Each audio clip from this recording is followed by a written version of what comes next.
Task force की report में बड़ा दावा किया गया है।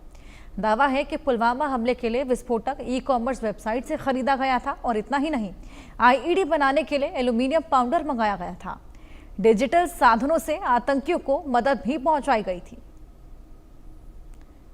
तो एफएटीएफ की रिपोर्ट सामने आई है जिसमें ये तमाम दावे की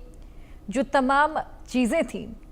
आतंकी गतिविधियों को अंजाम देने के लिए, चाहे वो पुलवामा अटैक में हो और उसी में जो एल्यूमिनियम पाउडर था वो अमेज़न से मंगाया गया था, और इसके अलावा गोरखनाथ मंदिर में हुए हमले को लेकर भी जिक्र एफएटीएफ की रिपोर्ट में किया गया, जहां ये बताया गया कि जो तमाम आतंकी थे उनको पेपाल के जरिए पेमेंट की गई थी।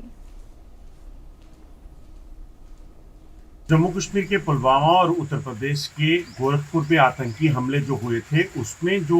एम्यूनिशन का इस्तेमाल हुआ था, विस्फोटक का इस्तेमाल हुआ था, उसे ऑनलाइन मंगवाया गया था। इसका खुलासा एफएटीएफ ने किया है। मेरे साथ बात करने के लिए जम्मू कश्मीर के पूर्व डीजीपी डॉक्टर एसपी वैद हैं। वैद साहब, कैसे देखते हैं ऑनलाइन ई कॉमर्स स्टोर जो हैं या ई कॉमर्स प्लेटफॉर्म जो है उसका इस्तेमाल विस्फोटक के लिए, ये कितना खतरनाक है और कैसे इसे देखते हैं? मेरे ख्याल एफएटीएफ ने जो इसको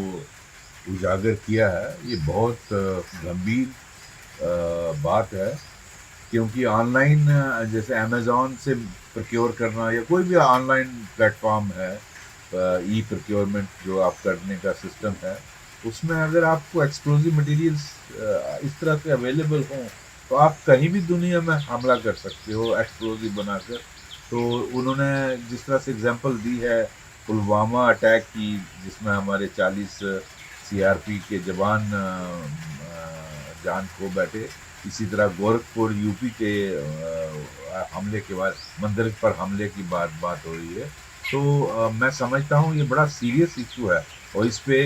इंटरनेशनल लेवल पे बातचीत होनी चाहिए कि इसको कैसे रोका जाए, किस तरह से एक्सप्लोसिव मटेरियल बनाने वाली आइटम्स को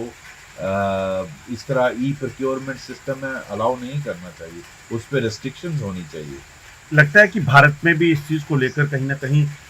सरकार को ध्यान देना होगा कि ये प्लेटफॉर्म जो है वो क्या बेच रहे हैं। बिल्कुल, आई थिंक सरकार को मॉनिटर करना चाहिए कि कोई ऐसी आइटम तो नहीं है जो ई प्रोक्योरमेंट वाले ई कॉमर्स वाले प्लेटफॉर्म है, जिससे बम बनाया जाए, जिससे आईडी बनाई जाए। इस तरह की चीज़ें, हथियारों पर तो वैसे ही प्रतिबंध रहता है, तो मैं समझता हूँ इस पे चेकिंग होनी चाहिए, निगरानी होनी चाहिए एजेंसियों की, और भारत सरकार इसमें जो ज़रूरी कदम है वो लेने चाहिए। एक चीज़ और सामने आई है, एफएटीएफ ने ये भी खुलासा किया है कि ये जो पाकिस्तान है, नाम तो हालांकि उन्होंने नहीं लिया, मगर जैश लश्कर जो है, ये दरअसल जो पैसा इस्तेमाल करते हैं वो पैसा है जो नॉन प्रॉफिट ऑर्गेनाइजेशन होती हैं उनके नाम पर जो है ये इकट्ठा करते हैं और फिर उसका इस्तेमाल जो है वो टेरर एक्टिविटीज़ के लिए करते हैं। तो खासतौर पर हम देखें तो खुफिया एजेंसीज या जांच एजेंसीज ने जब ये लूपहोल बंद किए थे, प्लग किए थे टेरर फंडिंग जो होती थी इसको, उसके बाद एक नया तरीका इनका हो सकता है, और कितना सीरियसली इस चीज़ को लेना ज़रूरी है, और खासतौर पर इंटरनेशनल कम्युनिटी। देखिए, टेरर फंडिंग बहुत अहम मुद्दा है और टेररिज्म आप नहीं कर सकते बिना फंडिंग के, और फंडिंग जो है उसके डिफरेंट तरीके अडॉप्ट करते रहते हैं टेरर ऑर्गेनाइजेशन। लश्कर और जैश मैं कई सालों से देख रहा हूँ, वो उन्होंने अपने आप को रजिस्टर किया है as a charitable organisation, Pakistan ने किया है, और पाकिस्तान की सरकार जानती है कि ये टेरर पर्पस के लिए इस्तेमाल होगा, ये कोई चैरिटेबल काम नहीं कर रहे हैं, और ये इंटरनेशनल और नेशनल लेवल पे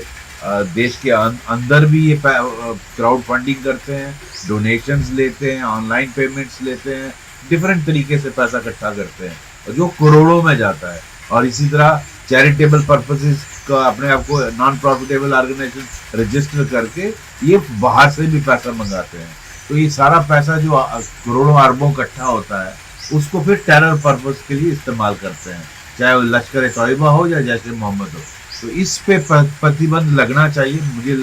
मुझे खुशी है कि एफएटीएफ ने इसको पॉइंट आउट किया है। मुझे लगता है इंटरनेशनल लेवल पे दबाव पड़ना चाहिए ताकि ये जो क्राउड फंडिंग और ये जो डिफरेंट तरीके से चैरिटेबल पर्पस के लिए पैसा इकट्ठा किया जाता है, या तो वो सिर्फ चैरिटेबल पर्पस के लिए हो, और ये किस तरह से नॉन प्रॉफिट ऑर्गेनाइजेशन है जो टेररिज्म चलाती हैं। मुझे लगता है जैश और लश्कर पर ये पाबंदियां लगनी चाहिए, ताकि इस तरह की जो खुला पैसा इनके पास आता है, जो टेररिज्म के लिए इस्तेमाल करते हैं, उस पर पाबंदियां लगें। उद्धव और राज ठाकरे सोचते हैं कि